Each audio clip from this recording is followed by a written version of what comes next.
11월 3일 화요일 말씀 묵상 시작하겠습니다. 안녕하십니까? 수원에 있는 좋은우리교회 한승환 목사입니다. 저희가 11월부터는 역대기 하를 살펴보고 있습니다. 본래 역대기 상하는 시대의 사건들이라는 히브리어 원제를 지닌 한 권의 책이라고 했습니다. 우리말로 역대기라는 제목은요, 날마다의 행적들로 대대로 이어 내려오는 연대기라는 뜻으로 역대기라고 한다고 했죠. 여러분, 성경의 어떤 책이든지요, 그 책 본문이 말하고자 하는 바를 올바르게 깨닫기 위해서는요, 일단 그 성경의 그 책이 왜 쓰여졌는지, 그리고 그 책을 읽는 사람들의 상황이 어떤지를 아는 것이 중요합니다. 즉, 기록 목적과 당시 상황에 대한 배경 지식이 있어야만요, 성경 본문이 말하고자 하는 본질에 집중할 수 있죠. 일단 이 역대기를 맨 처음 읽는 사람들은요, 바로 바벨론 포로 생활을 하고 돌아온 이스라엘 백성 세대입니다. 역대기를 맨 처음 읽는 그 독자가 포로 생활을 겪은 후의 세대이기 때문에요, 이들에게 가장 중요한 것은 자신들의 정체성에 관한 문제였습니다. 여러분, 생각해 보십시오. 우리가 다른 나라의 볼모가 되어서, 그러니까 포로가 되어서 70년 이상 살다 돌아왔다고 한번 생각해 보세요. 여러분, 70년이면요, 그 1세대뿐만 아니라 그 땅에서 태어난 2, 3세대까지 다 외국에서 태어났다가 다시 그 이스라엘 고국으로 돌아오는 거잖아요. 그러면 바벨론 포로로 끌려갔던 1세대는 그렇다 할지라도요, 그 바벨론 땅에서 태어나서 살다가 돌아온 2세, 3세는 자신의 조국인 이스라엘보다는 살던 바벨론 생활이 훨씬 그 땅이 익숙할 뿐 아니라 돌아온 이스라엘 땅은 상당히 낯설었을 것입니다. 따라서 이처럼 바벨론 포로 이후 세대에게 가장 중요한 질문은요, 돌아온 자신들이 누구인지에 대한 정체성에 대한 질문이었을 것입니다. 그리고 무엇보다 기본적으로 이스라엘 민족은요, 신앙 공동체잖아요. 따라서 포로에서 돌아온 그 세대에게 그 자신들의 정체성과 연결해서 하는 질문은 다 신앙적인 질문이겠죠. 하나님께서 이스라엘 민족을 택한 이유라든지, 또는 하나님께서 이스라엘 민족을 통해서 하시고자 하는 일이 무엇이었는지, 그리고 이제 다시 돌아온 이 재건 세대인 그 포로 이후 세대인 자신들에게 하나님은 어떤 뜻을 가지고 계시는지, 그래서 자신들이 어떤 소망과 목표를 가지고 살아야 하는지에 대한 질문이 넘쳐났을 것입니다. 이런 질문에 답하는 책이요, 바로 역대기라고 할 때요,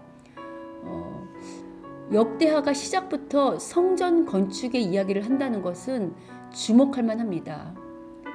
일단 역대하는요, 다윗의 아들인 솔로몬 왕의 이야기로 시작합니다. 하나님께서는 다윗과의 약속대로 다윗의 자손인 솔로몬의 왕위를 건국케 하셨음을 강조하기 위해서라고 어제 설명해 드렸죠.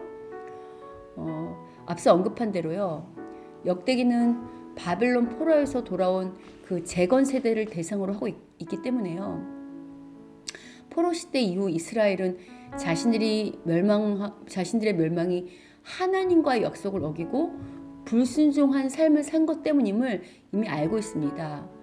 따라서 돌아온 세대의 가장 중요한 과제는 바로 하나님과의 관계를 다시 회복하는 것이었습니다. 그런데 하나님과의 관계를 회복을 상징하는 가장 중요한 것이 뭐냐면 바로 예배의 회복이겠죠. 구약에서 이스라엘의 예배와 삶의 중심은 바로 성전에 있습니다. 따라서 예배를 회복하기 위해서 성전 회복은 필수적입니다. 그래서 역대기가 강조하는 주제 중에 하나가 바로 성전이죠.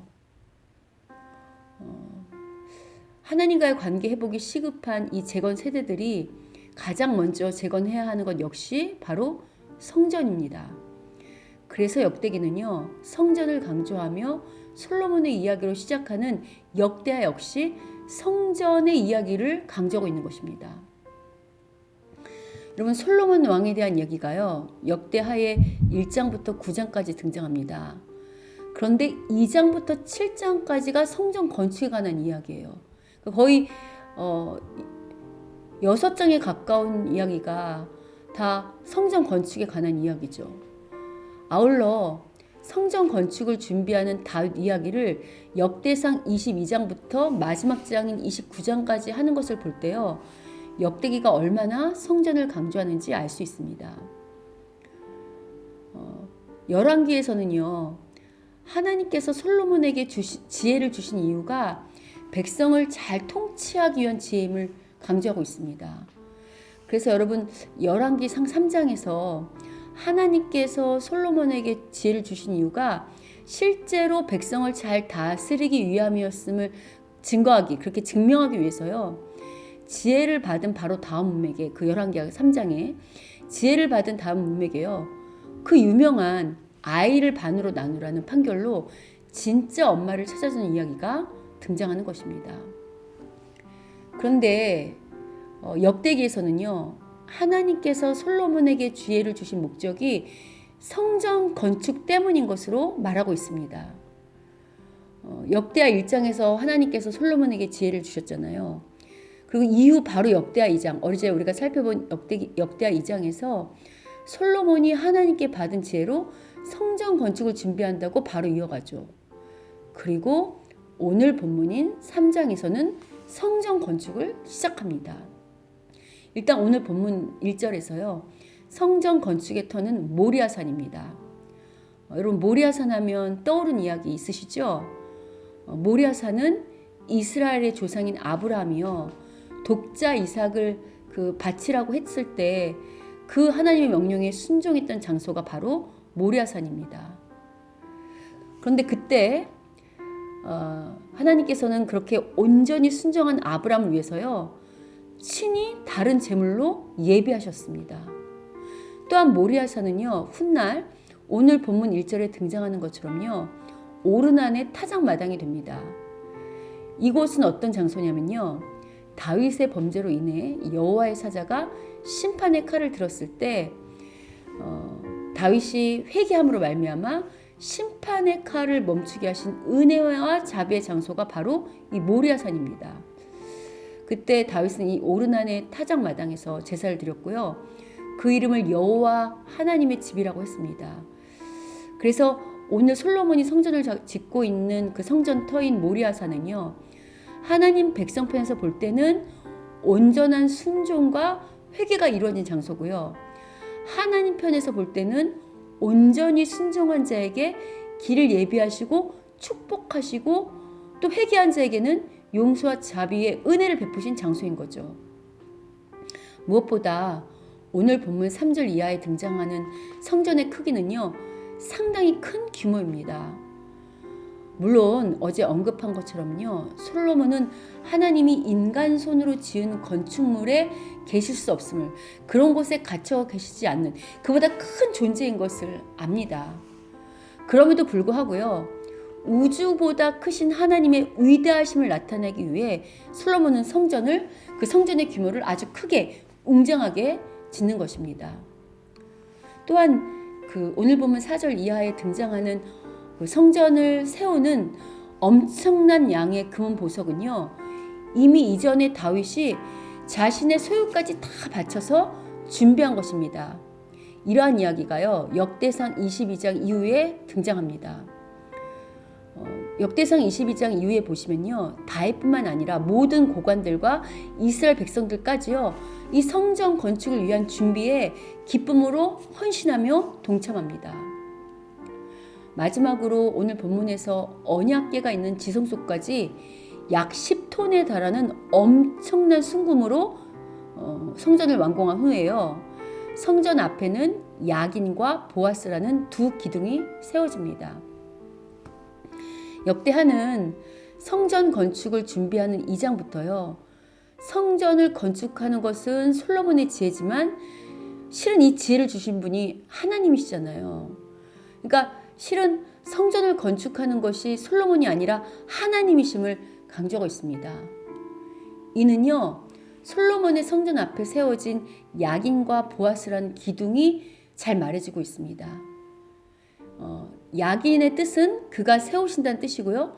보아스라는 뜻은 그에게 힘이 있다는 뜻입니다.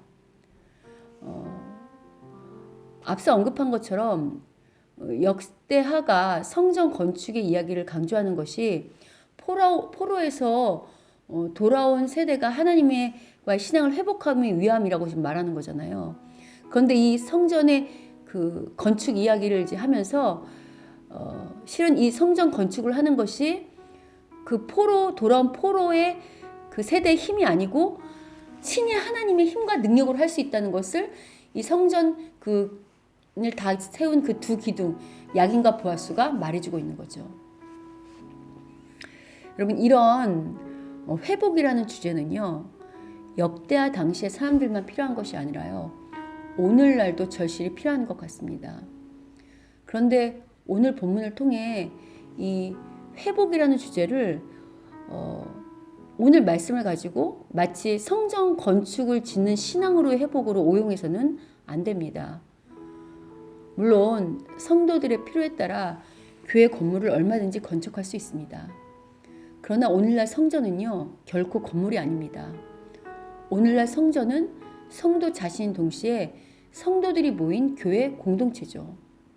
따라서 오늘 우리가 솔로몬처럼 하나님께 지혜를 구하고 또 성전 건축에 필요한 물품을 구하고 준비하는 목적은요, 교회 건물을 세우기 전에 교회 건물이 아니라 교회 공동체, 즉 사람을 세우기 위함임을 놓치지 말아야 합니다. 요새 코로나 사태 이후에요, 많은 교회들의 예배가 무너졌고 또 실제적으로 성도들의 영성이 무너졌다는 소식을 듣게 됩니다. 그런데 실은요, 여러분, 꼭 코로나 사태가 아니어도요, 기독교의 본질을 잃어버린 채 교회 건물이나 땅과 같은 물질에 관심을 두고요, 또 서로 자기 이익과 기득권만을 주장하는 그런 교회와 성도가 있다면요, 이미 그런 교회의 예배 그리고 영성은 무너진 것입니다. 따라서 이렇게 무너진 영성을 지니고 있다면 오늘 말씀으로 성전인 우리 자신의 영성을 다시 재건하고 회복해야 할 것입니다. 우리의 무너진 영성을 다시 회복하기 위해서는요, 오늘 본문의 성전의 터인 모리아산이 의미한 것처럼요, 온전한 순종과 회개가 필수적입니다. 우리가 그렇게 우리의 무너진 것을 솔직하게 잘못을 회개하고 또 하나님 말씀 앞에 온전히 순종하겠다고 그렇게 태도를 바꾸면요, 하나님께서 모리아산에서 아브라함과 다윗에게 베풀었던 그러한 친히 준비하신 축복과 그리고 용서하는 그 은혜를 분명히 베푸실 것입니다. 오늘 말씀을 듣는 분들 중에서 자신의 신앙이 무너졌다고 생각하는 분들은 바로 오늘 하나님 앞에 나아가 자신을 돌아보며 그 하나님 말씀하시는 그대로 온전히 순종하십시오. 그럴 때 여러분 삶에 회복이 일어날 것이고요, 복이 임할 것입니다.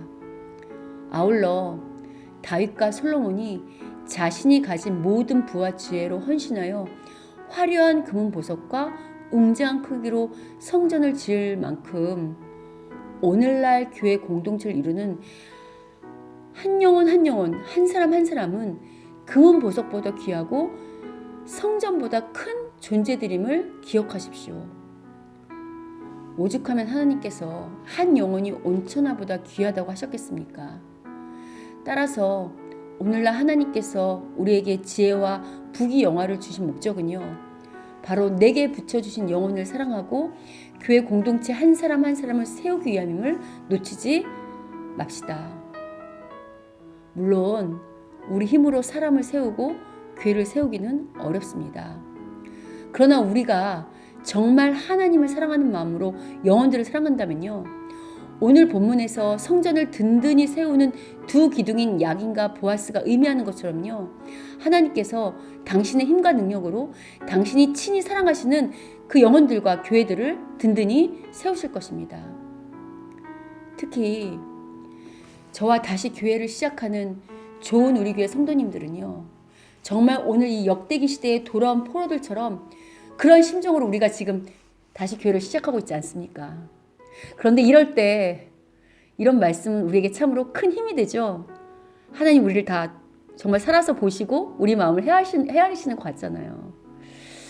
여러분, 다시 교회를 시작하는 우리들이요, 정말 하나님을 사랑하고 하나님이 사랑하는 그 영혼들을 사랑하는 마음으로 정말 한 사람 한 사람을 세우고 교회를 세운 일에 헌신할 때요, 오늘 본문이 우리에게 이렇게 말하는 것 같습니다. 분명히 하나님께서 교회를 세우는데 필요한 그 모든 지혜뿐만 아니라 필요한 모든 금은보석까지 주신다고 말씀하시는 것 같습니다. 할렐루야, 아멘이죠. 아울러 하나님께서 친히 당신의 힘과 능력으로 사랑하는 우리 성도와 우리 교회뿐만 아니라요, 오늘 이 말씀을 들으시고 아멘으로 화답하며 순종하는 모든 자들에게도요, 동일한 복을 내리시고 그런 모든 자들, 그런 모든 하나님의 사람들을 친히 아름답게 세우실 것을 믿습니다. 모두가 이 복을 받게 되기를, 이 복을 받는 오늘 하루가 되기를 주님의 이름으로 축원합니다.